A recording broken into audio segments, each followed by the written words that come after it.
আজকে একটি চকলেট কেকের ডেকোরেশন ভিডিও আপনাদের সাথে শেয়ার করব, যেটা ফুল চকলেট দিয়ে কভার করা থাকবে। কেকটার ভিতরে লেয়ারিং এ কিন্তু অনেক বেশি বেশি চকলেট ইউজ করা হয়েছে, যেটা আপনারা আগের ভিডিওতে দেখতে পেয়েছিলেন। এটা খেতে কিন্তু অনেক বেশি মজা হয়ে থাকে।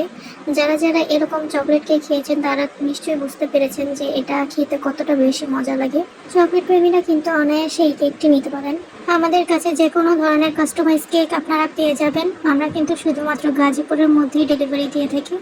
যারা গাজীপুরের মধ্যে আছেন তারা চাইলে আমাদের পিক আপ পয়েন্ট থেকে এসে কেক নিয়ে যেতে পারবেন। আমাদের পিক আপ পয়েন্ট হচ্ছে গাজীপুর কলম্বিয়া বা বাসন সড়কের দিকে।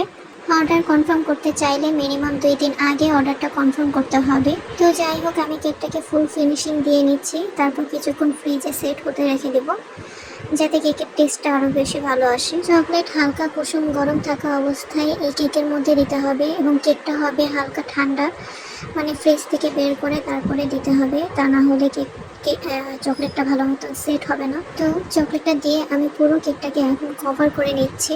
কভার করা হয়ে গেলে আমি আবার পুরো কেকটাকে ফ্রিজে সেট করতে রেখে দেবো, যাতে চকলেটটা একটু শক্ত হয়ে আসে এবং নষ্ট না হয়ে যায়। এরপর আমি বোর্ডটাকে ক্লিন করে নিচে একটা সুন্দর করে বর্ডার দিয়ে দেব।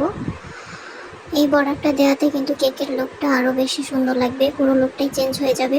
বর্ডার দেওয়া হয়ে গেলে আমি উপরে কিছু সিম্পল ডেকোরেশন করব এবং কিছু স্প্রিঙ্কেল এবং সুগার বল অ্যাড করে দেব, যাতে কেকটা দেখতে সুন্দর লাগে। এখন আমি কেকের উপরের রাইটিং পার্টটা কমপ্লিট করে নেব। এটা একটু কঠিন কাজ, কিন্তু আমার এখন অভ্যাস হয়ে গেছে করতে করতে। এখন যাও একটু ভালো হয়, আগে একদমই ভালো হতো না। তো যাই হোক, আমার কেকের ডেকোরেশন একদম কমপ্লিট হয়ে গিয়েছে। কেকটা কেমন হয়েছে অবশ্যই কিন্তু জানাবেন। যে কোনো ধরনের কাস্টমাইজ কেকের প্রয়োজন হলে আমাদেরকে ইনবক্স করবেন। সেই পর্যন্ত সবাই ভালো থাকবেন, সুস্থ থাকবেন। আল্লাহ হাফিজ।